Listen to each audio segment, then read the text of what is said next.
Hello and welcome to Enchantment of Eternity's review of Abaddon's Gate.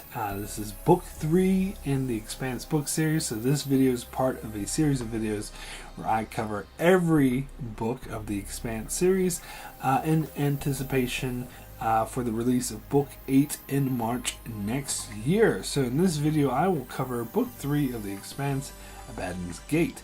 So I have to give a spoiler warning for the Expanse book 3. If you're watching the TV show and not reading the books, you'll get a spoiler warning up to the end of season 3. So as long as you've seen up to the end of season 3, you're not going to see anything. I'm not going to spoil anything that is yet to occur in the show yet, or for the most part. I mean, you might want to be a little bit careful, but for the most part you're okay for spoilers. But really this is going to be about the books, so if you haven't read the books and you want to, I'm going to spoil what happens or the difference between the books and the show. However, the point of this video isn't the difference between the books and the show. I'm going to try to focus more on the books.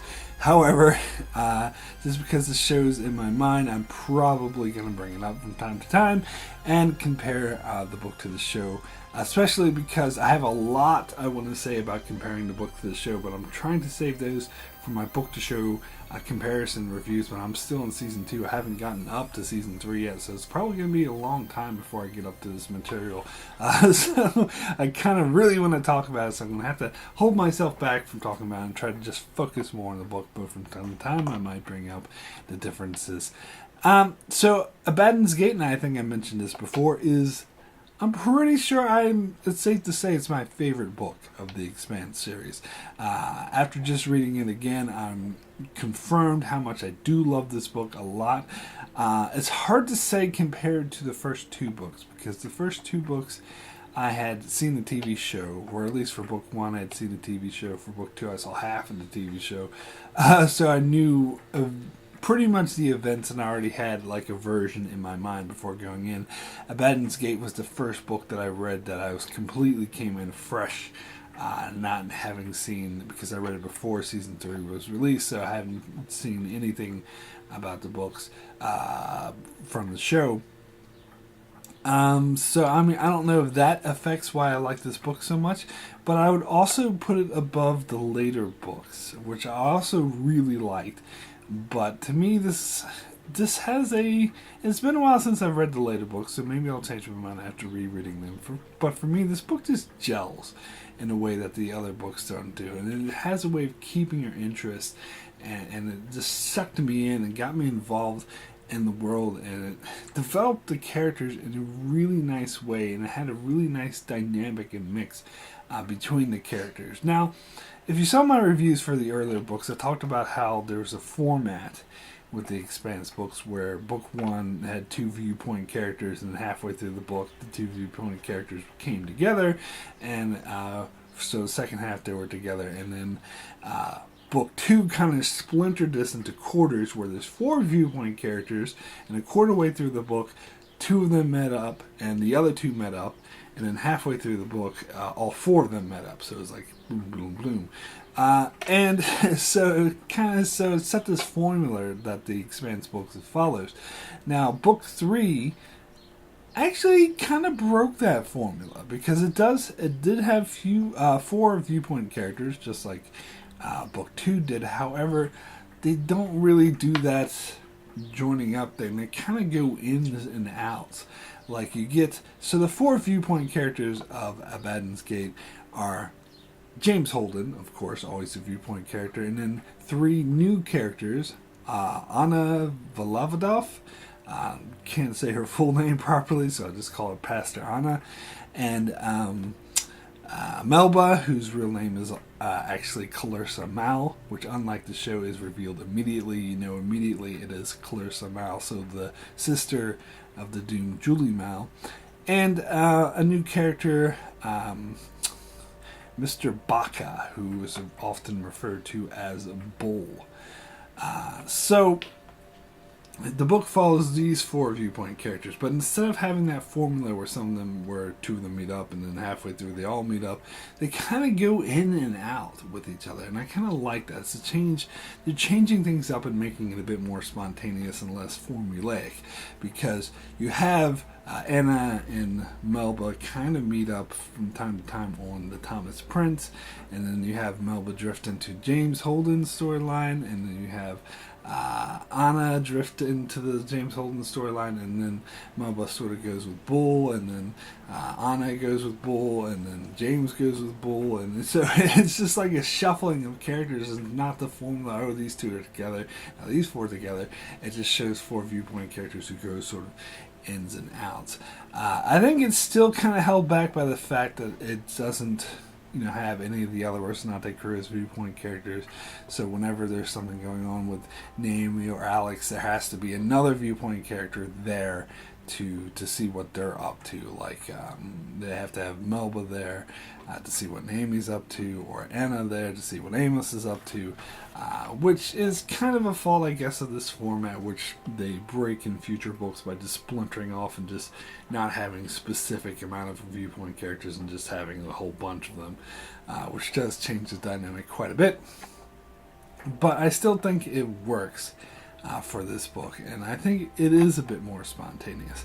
Now, the one major complaint I will say about this book is I thought that the way it began was very clunky. I felt very disjointed. I felt very lost.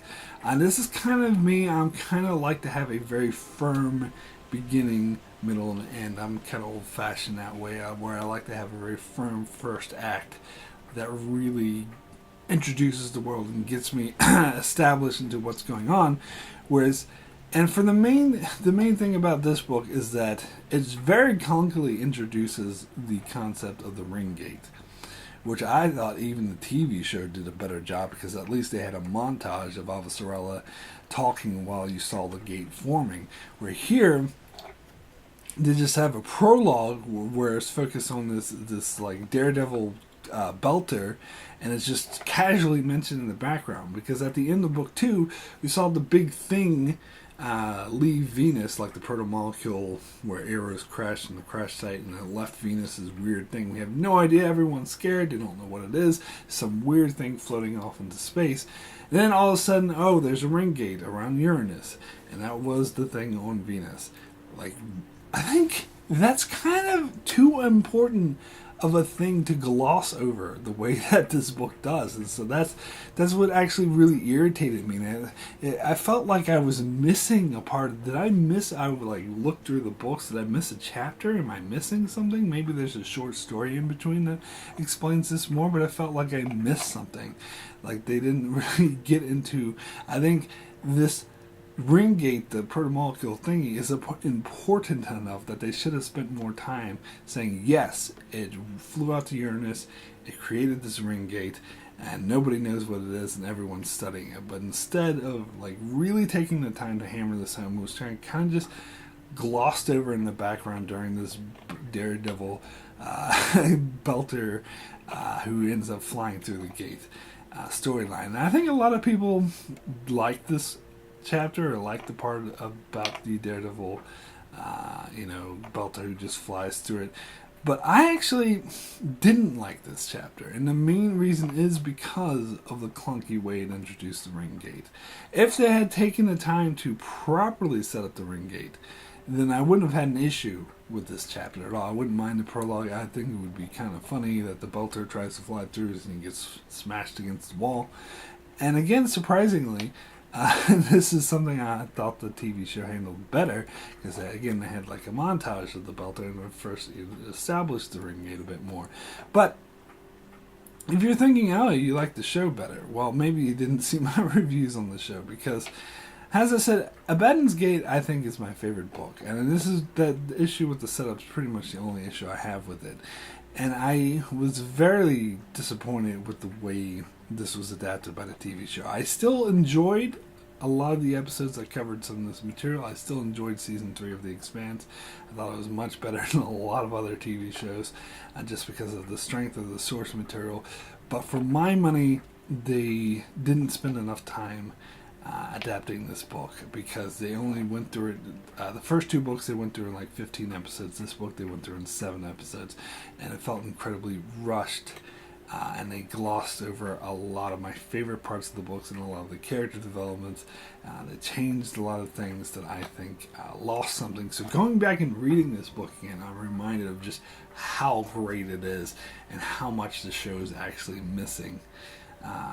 But again, that's not to say that I don't like the show, because I loved season 3. It's just, to me, it wasn't. If I'm going to look at it strictly as an adaptation, I don't think it was a very good one. But again, I'm probably being more picky about this because it's my favorite book. And it's not so much as I'm a book purist and I think, oh, they need to do it this way. I don't mind them changing or condensing.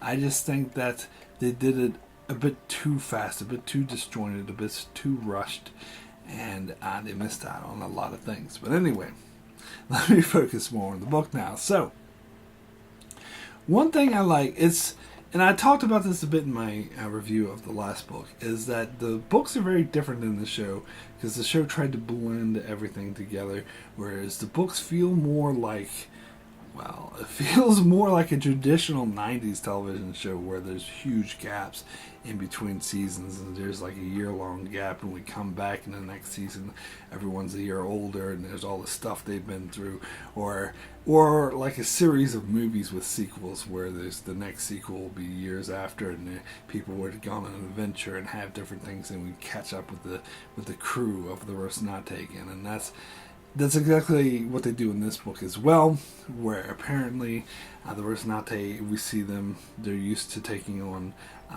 odd jobs and whatnot, because they stop working for Fred Johnson, but they still take contracts, and it shows them they're going to take these contracts from these really sketchy criminals who want to like smuggle some stuff out to Uranus. And usually, like, Holden's like really against that sort of thing, but we find out that he really wants to do it because he wants to get as far away from the ring gate as possible. Because the ring gate is around the orbit of Uranus, but Uranus, since it's orbiting the sun, happens to be on the exact opposite side of the sun of the ring gate. So it's like you can't get any further away from the ring gate. So that's why he wants to go. But it turns out, and this is a very intense scene, and you get a lot of because you get the people the criminals who he's working for get spooked and run away. So Amos and Holden get like guns and get ready, like, oh my god, someone's coming, what's coming? And it turns out just to be a hot looking chick who serves it. Like, why is there a supermodel? I love the confusion nature of that. They're expecting like a group of like armed raiders with guns and everything, and it's just a supermodel who comes and serves them a notice, a court order that the Mars is trying to reclaim the Rocinante. Now, it's never explicitly stated in the book, but it's heavily implied that this is Melba's doing. Clarissa now, who we meet in the following chapter, where we get this badass scene of her going to Baltimore. It's tying back to to Amos's backstory. I like how Baltimore, because I'm kind of from the Baltimore area, so I love how Baltimore is like the crime capital of the Expanse world. I think that's great. Anyway, so it's interesting how we see Melba, and she takes on the crime lord, and we're introduced to her as she has these implants that release this toxic,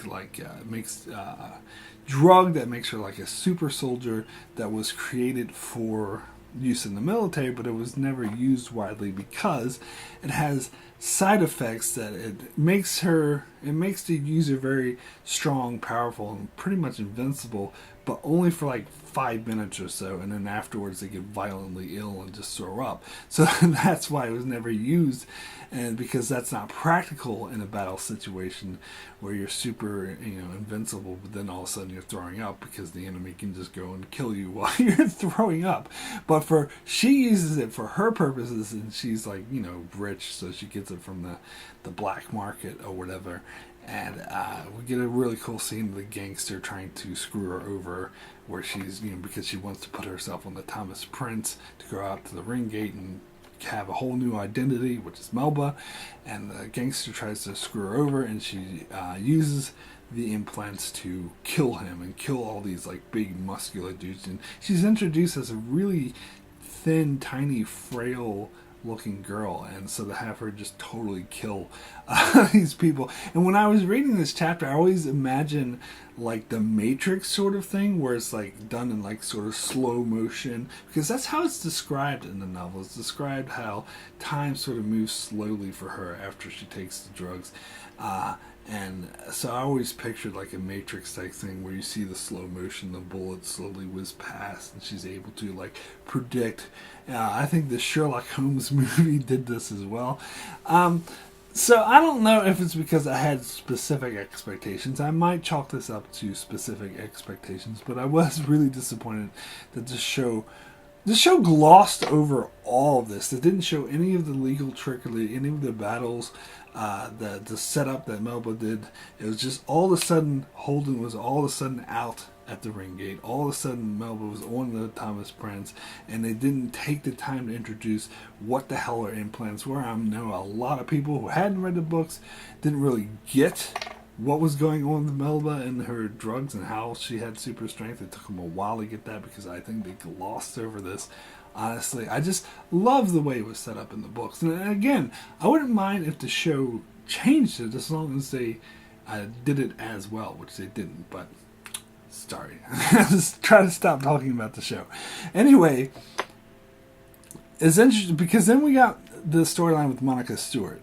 And that again, Monica Stewart, it was again all part of Melba's plan. Because I love this, is that this first half of the book is really all about Melba's plan to get back at James Holden, who she wants revenge on for what he did to her father and her family, and her whole family was destroyed. Something that the show did sort of hammer home a bit more, and how their whole reputation were destroyed and they lost their fortunes and everything. So we get her plan was to have the documentary team come on board, because that was Holden's only out. As because they actually, unlike the show, they actually seized the Rocinante, and so Holden and the others were like banned from using it or going anywhere until the legal situation was resolved, in which case they might lose control of the ship altogether. But they had an out with Monica Stewart and her documentary team, that if she had special dispensation since she's with the press, so if she hires James Holden to take her to the ring gate, then legally they have to let her go, in which case the Rosinante is not completely locked down. So if Holden and the others so chose, after they went to the ring gate, they could just fly off and just evade the law, so to speak. So it was basically their only out, so Holden agreed to it. Again, the show glossed over this, and it was all of a sudden Monica Stewart's just on the Rosinante. We have no idea why. They just took, we need the money because Mara's trying to take the ship, and they don't follow up on this. But anyway, sorry, I can't help talking about the book, the show in this regard, because I think the book did so much better. It was so much more interesting. And again, I'm just saying this not because I'm a book purist, but because this is my favorite book. But anyway, so that was a very interesting. This was all part of Melba's plan, because she actually, I think it's implied that she implanted the idea of Monica Stewart in the documentary team, because she had a mole she had bought off, who in the novels was the sound man, not the cameraman. Also, like in the show, there's only 2 of them. In the book, there was actually 4 people in the documentary crew, and of course Naomi's still on board the Rocinante, so it changes the dynamic up a bit. So Melba had bought off the sound man, and he was also blind in the book, and sort of paid him to implant her virus on Rocinante. But of course, he wasn't fully aware of what she was doing, because he wouldn't have done it, because it means that he's going to die too, which he totally didn't know. So her whole plan was to, blow up a UN ship and blame Holden for it, because killing him's not good enough. She needs to destroy his reputation. She needs to get people to demonize him, because she doesn't want him to become a martyr after death. She wants people to see him as the fraud and the slang ball that he is. So she needs to do that. Frame him for blowing up the UN ship in the name of the OPA, which makes more sense in the books, because in the books he actually worked for the OPA. And so she, pays off, sets everything in motion, has this really good conspiracy, and I think it's set up really well in the books. Now, another important thing, of course, is the Miller situation, because in the novels, this happened at the very end of the second book, is that Holden started seeing Miller. And so when the third book starts, when this book starts, he had been seeing him for off and on for a year, but he never really made sense. And it's funny because Naomi's actually aware of it, and she's the only one that other than Holden that knows about Miller, because they're still together. There was no breaking up like there was in the show, so they're still sleeping together, and Holden confides in her about Miller. In fact, she can tell when he gets a visit from Miller, because she notices that he's all freaked out. But of course Miller only comes when he's by himself. But he doesn't really make sense, but the closer they get to the ring gate, the more he starts to make sense. So that's another dynamic as well. So, also, let me get into the other Viewpoint characters. There's also Bull, who I really like this character. I can understand why the show would want to simplify and not introduce all these new characters, because in this storyline you have Bull, you have Sam, you have Paul, you have Ashford. These are all characters that were not in the show, so I can kind of understand why they would change things up to have characters in the show, and the only new character they introduce is Ashford. But show Ashford is totally different than book Ashford, because he's nothing like book Ashford, actually, because they take elements. He actually has more characteristics of Bull than he does of the book version of Ashford, because they take elements of Bull, Sam, Pa, and Ashford, and they blend all of them, as taking the blender and blend it up and give it all to Naomi, Drummer, and Ashford, which I actually don't like, honestly. I don't mind the fact that they had Naomi and Naomi and Drummer there, because they're already established characters. That makes sense, but I think they should have done a more direct analogy.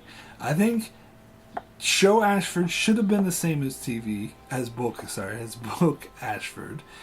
He should have been, which book Ashford is very naive. He's very petty. And he is, so basically the situation that's set up in the book is Fred Johnson sending out the Behemoth out to be at the ring gate, so the OPA can establish itself as a legitimate power in the system. And Bull is his friend, his most experienced officer, but he's an earther, so that gives a bad look, and that makes it bad if there's an earther leading the belt's first worship or first presence. It's bad enough that Fred Johnson's an earther, so it's even worse that the commander of the Behemoth is an earther. So Bull is the first officer to Ashford, who is it's implied he's made captain of the Behemoth more for political reasons. Apparently he's sort of in with the right people, and he slimed his way on top. He did not necessarily have the skills. So Bull was made his first officer, because he had the skills and know-how. But at the last second, Fred Johnson has to say, actually, I'm demoting you to second officer. So you should be the captain. And he gets demoted not only the first officer, then to second officer, because they need to have the first officer also be a belter. So the first officer is Michio Pa, who is, by all accounts, a much smarter and more capable soldier, a much capable officer, and knows what she's doing. But she's really young. She's described as extremely young. And so Bull is a lot more experienced. So Bull is demoted to chief of security, And then he has an ally, which is the chief engineer, Sam, who was actually, even though she wasn't in the show, in the book, she was actually in books 1 and 2. So in the book, she's an established character because she was on Tycho and was a friend of Naomi. So in the novels, this is our established character, is Sam. Which is kind of funny because she wasn't in the show. So what I wish they would have done in the show is that I don't, as I said, I don't mind them changing it up, having Naomi and Drummer and Ashford. I just wish they did a more direct one-to-one comparison, not did the blender thing. I think Ashford should have been Ashford. He should have been naive and petty, and Drummer should have been Pa, and maybe some elements of Bull. And Naomi should have been a blend of Sam and Bull. If they would have did it that way, I actually would have appreciated a lot more. Now, I don't want to get too much into the show. I do like Show Ashford. He is a dynamic character, and I think they put a lot of thought into him. But I just don't like the dynamic as much because in the show, Drummer ends up being kind of the naive one. She takes some elements from Book Ashford, of being very naive and not really knowing what doing because she's the captain. Whereas in the book, Ashford's the captain, and he's the one who's petty and not really knows what he's doing. And frankly, I think that dynamic works more. I'm not sure if it's because I read the book first. Maybe if I saw the show first, I might have a different opinion. I can never say. But, trying to be as objective as I can, I just think that dynamic is a lot more interesting because the dynamic they set up here. Now, I don't think necessarily Bull's a more interesting character than Naomi and Drummer because I think Drummer is a very interesting character. But it's just the dynamic that they set up where you follow Bull, he's definitely the most experienced there and he knows what he's doing, but because of politics, he's forced to play second fiddle to Pa and Ashford. Ashford is very petty, does things out of spite, does things because they look good. He doesn't really know what he's doing. As I said, Pa's a bit more capable, but she also sees Bull as an unearther, as the enemy. So at first, Pa is very adversarial towards Bull.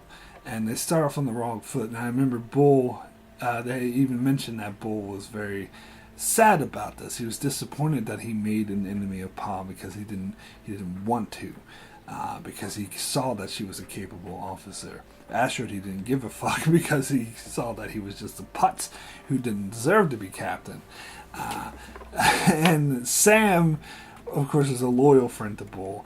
And it's interesting because at one point, Pa relieves Sam of duty just to get back at Bull, and so there was a really interesting dynamic that I really enjoyed.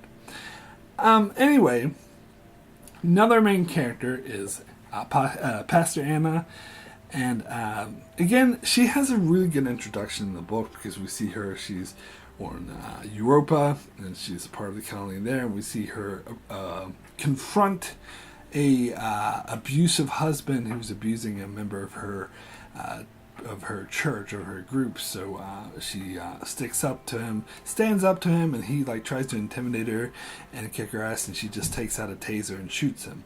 And this, of course, is good foreshadowing for her using a taser to shoot Melba and later on in the book, which the show didn't do. So it was a bit more believable in the book that she would go over to the Rosinante and attack Melba because it's already established that she knows how to use a taser, and that she's not afraid to confront people, it was nice setup. It was a great way to introduce this character.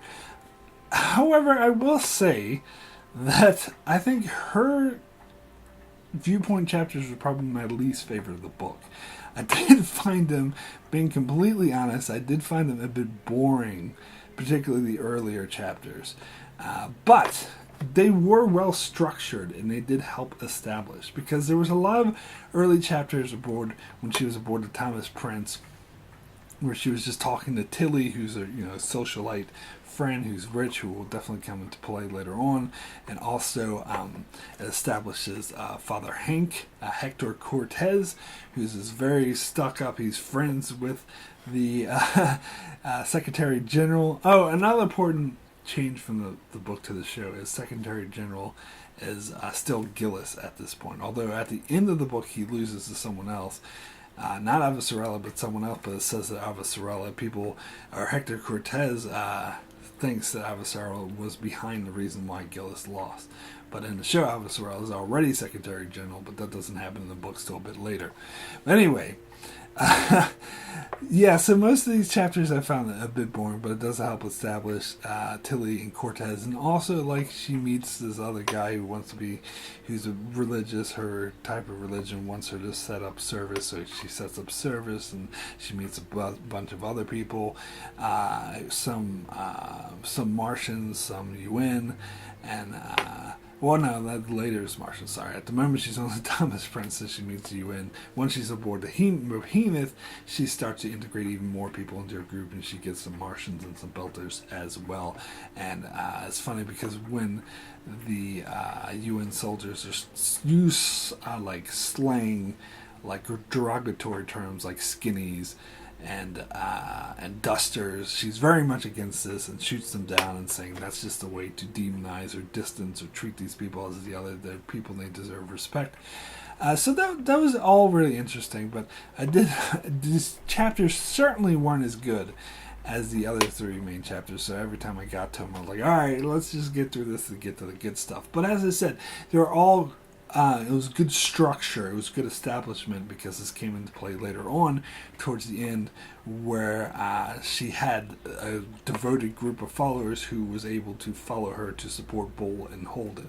But I'm getting a bit ahead of myself. So what's interesting is we get the attacks where Melba blames Holden for destroying the UN ship, so Holden has to go into the ring gate to hide. It's really interesting, is unlike the show, because in the show it was Miller's suggestion that he go into the ring gate, but in the books, Miller didn't want Holden. He was trying to warn him to stay away from the ring gate.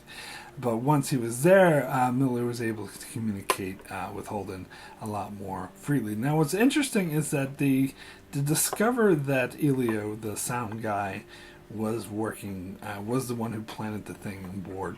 But as soon as, as soon as he finds out that Melba basically tried to have him killed, he has no loyalties to her, so just told Holden everything, gave everything up, and he drew like a sonic picture of what the person who paid him looks like.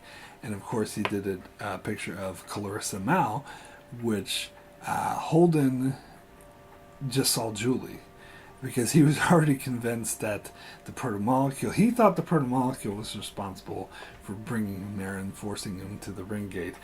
It was funny, it just so happenstance just to be Clarissa. So when he sees the picture of Clarissa, he thinks it's Julie, so because he's seeing an image of dead Miller, so he thinks there's also more cognizant image of Julie Mao going around, who set this whole thing up. So for the longest time, in fact, he tells everyone else, so everyone in the fleet, all the UN, the Martians, they all think, or at least think that Holden thinks that it was Julie Mao who set it up, and that actually works in Clarissa's favor because she's able to hide in plain sight. But the funny thing is that Tilly, when she sees the picture, she recognizes instantly that it's Clarissa and not Julie. She's like, that's not a picture of Julie, that's a picture of Clarissa, because she had known them quite well and grew up with them and was friends of the family, just like in the show.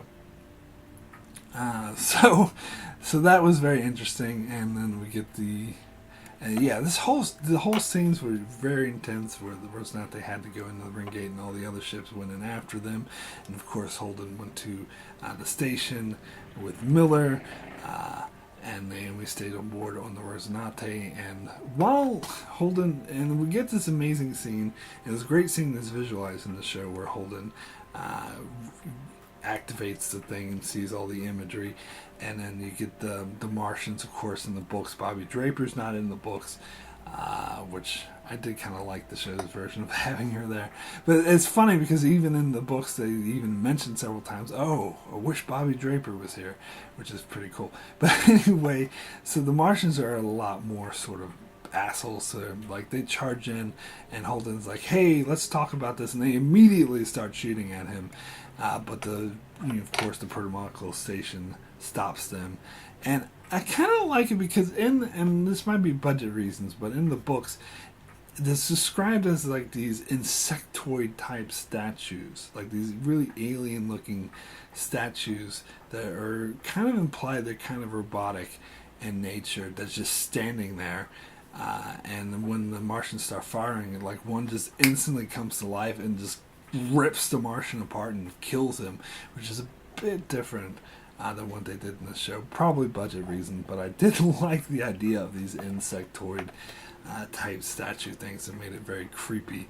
But then, of course, the Martians eventually get the better of him. Of course, this, the whole dumbing down the slow zone. The slow zone is it's in the books. It's because a Martian threw a grenade at the weird insectoid thingy, and so the protomolecule of the station changes the slow zone to the speed of the grenade. So I didn't realize from the show, but that is really slow. So the ships can't move any faster than the speed of a grenade can be thrown. So of course, like, you get the carnage, and the carnage in the book is even worse than was portrayed in the show. It's just blood everywhere, dead bodies everywhere, particularly with the Anna and the Thomas Prince. You see, it's like there's a poet who's dying and stuff like this, and so it's seen as a really horrific, traumatic experience. And just like in the show, they go into the behemoth because they can spin the drum and get draft gravity, so everyone's blood can drain. And this is another thing I actually have to say that I think is kind of a fault of the book, where they glossed over. This is another thing. When I read it the first time, I didn't really get it. Didn't make sense. All of a sudden, everyone was on the behemoth. I didn't really understand why, because they kind of just glossed over the fact that Bull turned on the drum so that people could heal, and invited everyone to come on board the behemoth so all their injured can heal. And at this stage, of course, Melba had been captured by Anna, who saved Naomi from her, and with the taser and whatnot. Although the sequence was a lot more drawn out than it was in the show, which I thought was pretty intense. But anyway, so it's funny thing is that it was Bull who decided to turn on the drum. And again, I think they glossed over this. I think they should have explained more what was going on, why he turned on the drum, what exactly that meant, why everyone's going to Behemoth. But anyway, Ashford was actually very much against turning on the drum, and he saw this because he didn't really care. Turn on the drum, not turn on the drum, doesn't matter to him. All he saw is his subordinate supplanting his authority and going against his rules. So he tried to relieve Bull of duty. And at this point, Bull was severely injured. So this is taking the place of what happened to the drummer in the show. He was severely injured, and when the slow zone slowed down, and he was paralyzed from like the waist down, and he eventually gets into that mech suit that lets him move around the ship. But at this stage, he's still in bed, but he's still trying to give orders, and Ashford tries to relieve him of duty. And this is really intense scene. To me, this is where the book really gets good, because I love, and this is probably why this is my favorite book, I love a good mutiny story. As some of my favorite types of story, be it Star Trek or submarines like Crimson Tide or whatever, I love a good mutiny story. And this was a great mutiny story, because Ashford was definitely being petty. He's like, oh, we shouldn't allow the UN and the Martians, they're enemies, they can't come on board, blah blah blah blah. And Bull's like, well, no, screw you. And he just started talking over him, and then finally he's like, I relieve you of duty. And then tell his security officers, good old Surge, I love Surge, tells his security officers to arrest Ashford. And at first they're confused, they don't know what to do until Pa is there. Even though Pa and Bull didn't get along earlier, he knew that Pa was the right person to be in charge or command of the ship, not Ashford. And Pa was smart enough to see that Ashford was being an idiot. So she actually, even though she didn't like Bull, she sided with him, and she said, you heard the chief, arrest Ashford. So they arrest Ashford, and so that was like super intense, and so things start to go well, and whatnot. And so then we get the main thing is this is when Hector Cortez comes into play, and he was such an important main character in the books, particularly for this section of the book. To me, this is like the whole second half of the book, which the show only did in one finale, 1 2-hour episode, which I think was a huge mistake, because this is my favorite half of any book. But anyway, Hector Cortez was an instrumental part in this book, and that's why when the show, when they had this character Hector Cortez, and he just left and went back to Earth like before they even went into the Ring Gate, I was really disappointed, because I knew that meant we were going to lose a lot of great dynamic, because he's an integral character to what's going on. And I think not having them there really hurt Melba's storyline, which I'll touch on a bit shortly, because Hector Cortez apparently, as I mentioned, when the slow zone slowed down, it was very traumatic. Like, people died. It was blood, gore. It was like, Anna described it as an apocalypse, basically, as like it reminded her of some religion's vision of like the end times. And so Hector Cortez was the one who suggested that the Timeless Prince go into the Ring Gate in the first place. Like, he had a petition, and Anna signed it, so he blamed himself. So he had, and he's such a dynamic character too. So he, even though he's described as kind of like one of those slimy politicking type, preachers who's all about the money and prestige and power, he's also portrayed as a real human being. And that his actions that he takes next are done mainly motivated out of feelings of guilt, because he felt like it was his fault that all the people died, and so he thinks that the best course of action is to just destroy the aliens are evil because they killed all these people, so just destroy the station, destroy the Ring Gate, and leave. And he's willing to sacrifice everyone there in order to do it, because he thinks this is the only way to save everyone back home. So he, no one will really listen to him, but except for Ashford, and Ashford kind of just goes along with Hector because he wants his power back. Really, I mean, I don't think Ashford cared that much about that, but he was convinced, yeah, sure, let's destroy the station. And so Hector is, because he has a lot of power and prestige, he's able to organize Ashford to be released, and Ashford's able to gather all this support, so Ashford breaks out of the cell. Now, it's also interesting, and this is getting into Clarissa, and I think the show does the book, does such a much better job of portraying Clarissa Mal's character journey and what she goes through, because it shows how, first of all, when she kills Ren, and the show kind of touched on this, but I think the book goes into a lot more detail, how guilty she feels over killing Ren, who she liked, who she thought was a good man, but her desire to kill Holden sort of overrid it, and that's something that like she deeply regretted.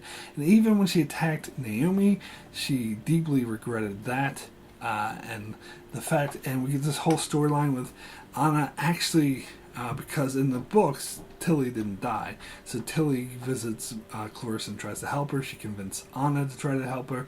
So we get this whole storyline with Anna trying to convince Holden not to press charges against Melba and to not kill her. And he is very much against this at first, but because of Naomi, he agrees to go along with it.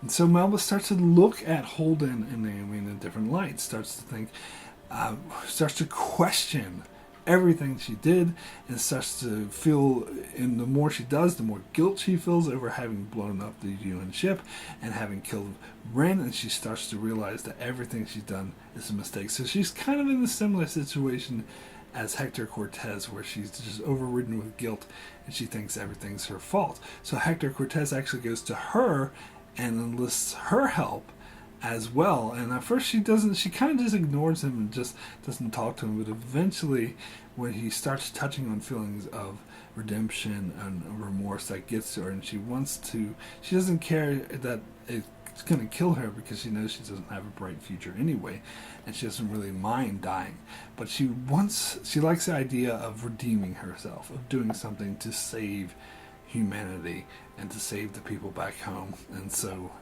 she joins Hector and Ashford in their mutiny, and then they take over the behemoth.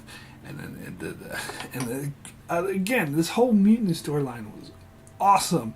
I absolutely loved it. Like the speed of which they took things over, and like Bull was caught off guard, and Pa survived, but she was severely injured, so it was leaving Bull was the only one who was able to lead the forces against Ashford, who had already taken all the key places, taking the Ops Center, taking engineering.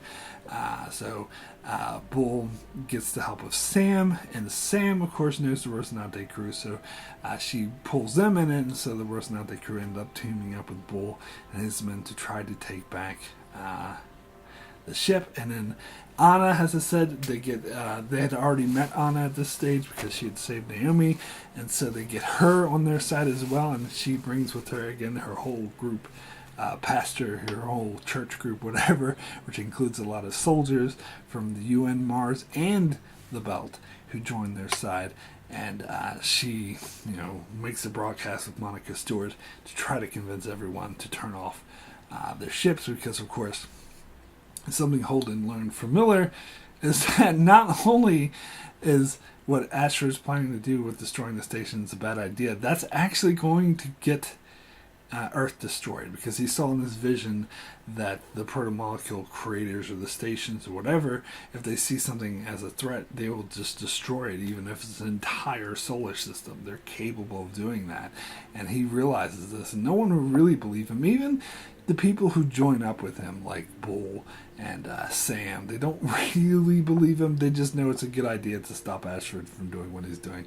But Naomi and a few others, I think, do actually believe. I think Anna makes it clear that she believes Holden as well, that what Ashford and Cortez are planning will actually lead to the end of the human race. So that really raises the stakes, and I love that. To me, this is it's the most clear-cut, like most well put together, most intense stakes that are like really spelled out than any of the books, I think. Especially so far, with these first three books. I think this is the most well-structured, well-put-together, clear-cut stakes, and of course it involves a mutiny, so I am totally on board with this.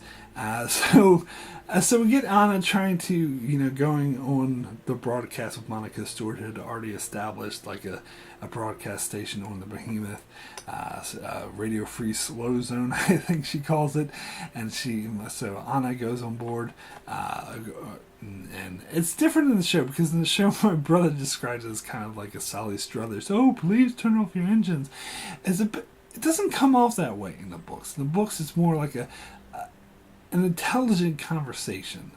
It's like an interview that Monica Stewart gives with Anna, but it's more like an intelligent conversation where she's very calm. She's not pleading. She's like, oh, we must do it. I know you're afraid. It's more like she lays it all out there in a very intelligent and calm fashion. Yes, we should turn off the engines, because that will save humanity. And that's what's going to end the slow zone, and that's what's going to save everyone. And she says that and I love the way they sell it too. They're like, when they go on board and broadcast, they're like, hey, guess what? We have a way out of here, which is very smart.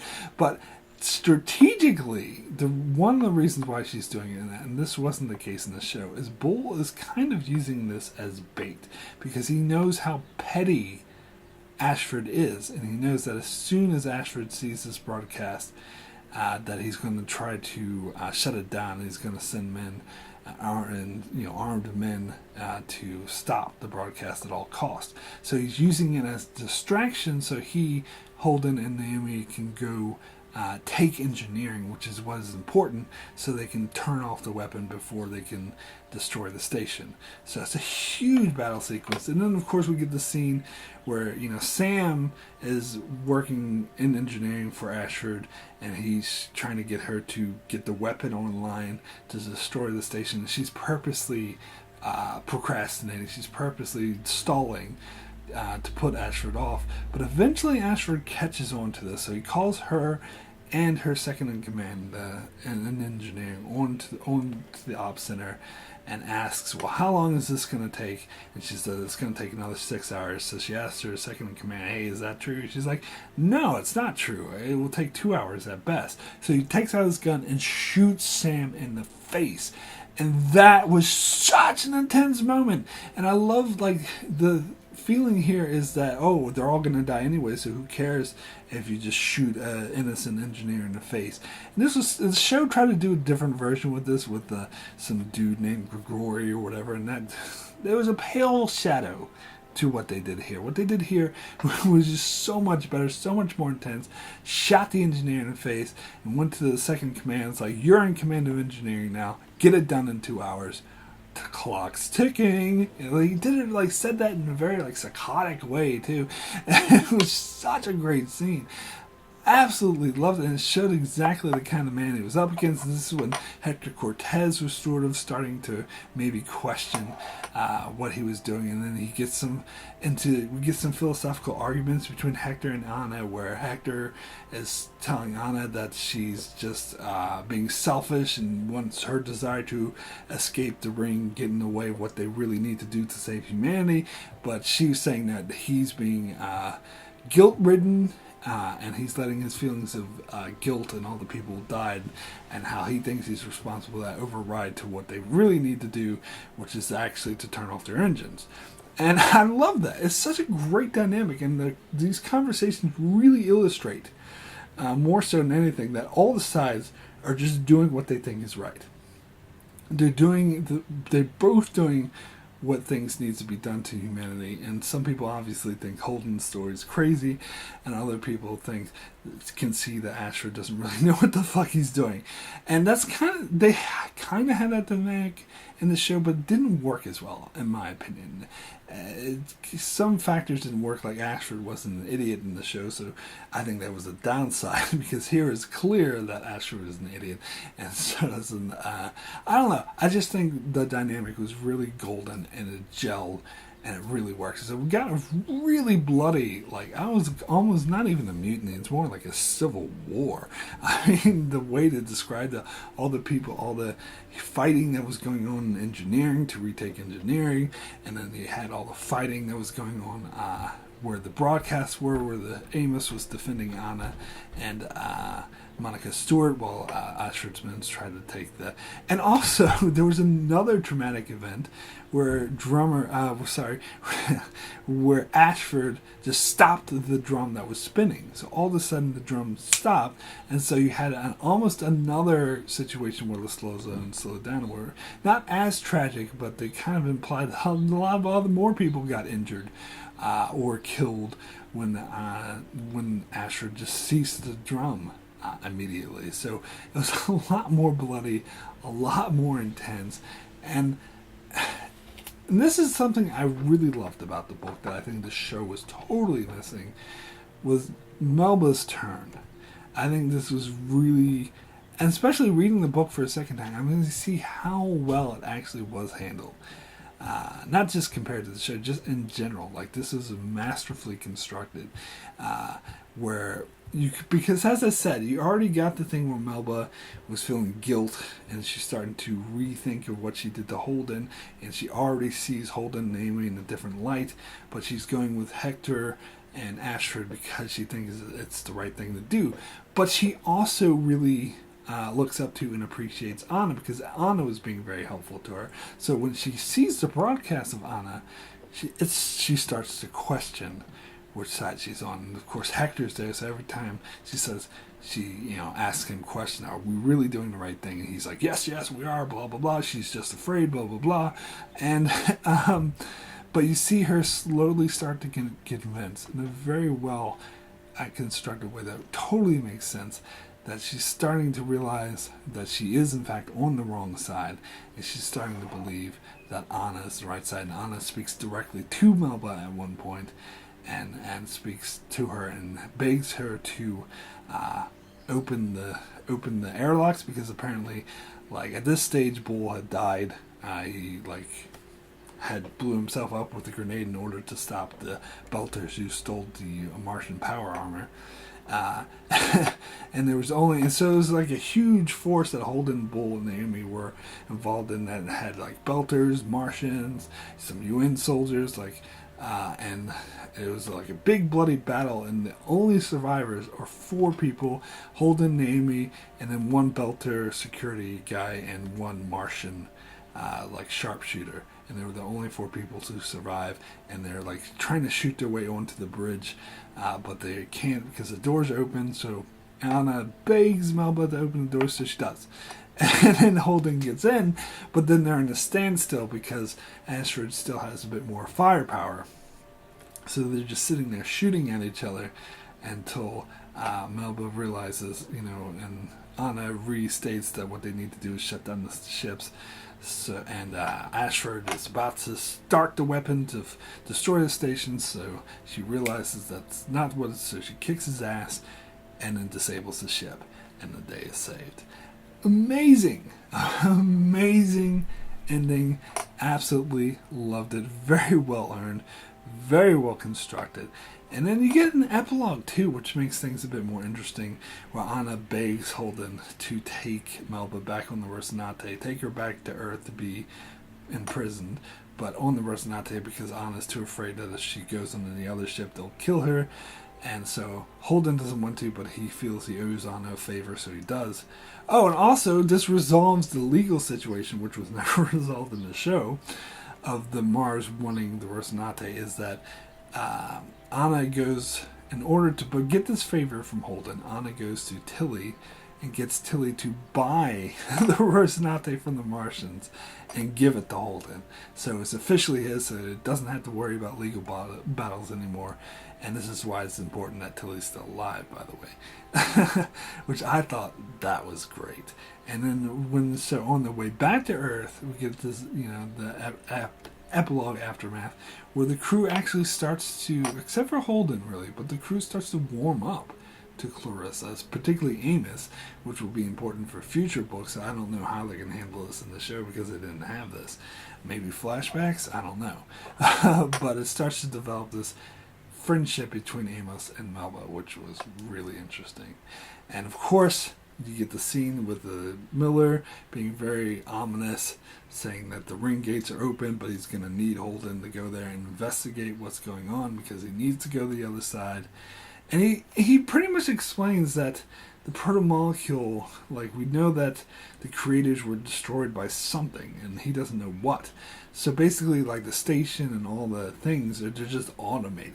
So Miller, and the Investigator, which is a version of Miller, I think, is taking aspects of the actual Miller, which is why it's more intelligent than all these other things, which are pretty much just automated automatons. Miller is sort of the most thinking one, so he wants to use Holden to go to the other side to investigate what exactly happened to the proto-molecule creators and how they were destroyed and all that. So it sets it up for the next novel beautifully. So absolutely great novel. Loved it. My rating for Abaddon's Gate out of 10 is a 10, the best. As I said, I think it was beautifully structured. Maybe some of the Anna chapters were a bit boring, but they actually served a purpose to set things up that were paid off later on. All the characters were very fleshed out, very interesting. They had a lot of interesting character dynamics, not just on the Behemoth with Pa, Bull, Ashford, and Sam, but also the dynamics with Anna and Tilly and Hector Cortez and how nobody was right and wrong.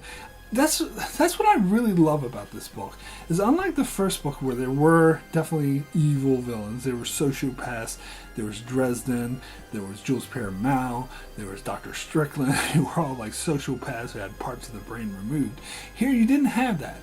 You didn't have any evil mustache-twirling villains. Everyone was just doing what they thought was right. Even Ashford, who, even though he was petty and inexperienced, he was still doing what he thought was right. Hector Cortez was doing what he thought was right. That's what I absolutely love about this book. It's very dynamic. So anyway, that is it for my review of Abaddon's Gate. I will be back here in about 3 weeks for my review for Sibyl Byrne, which to my recollection is my least favorite book in the Expanse, although maybe I'll appreciate it more on this reread. We'll see. Anyway, thank you guys so much for watching. You can check out my channel as I do many more videos on The Expanse. I also cover other shows like Star Trek, Game of Thrones, Lost, and more, so be sure to subscribe so you can keep up with all of that. And thanks a lot for watching.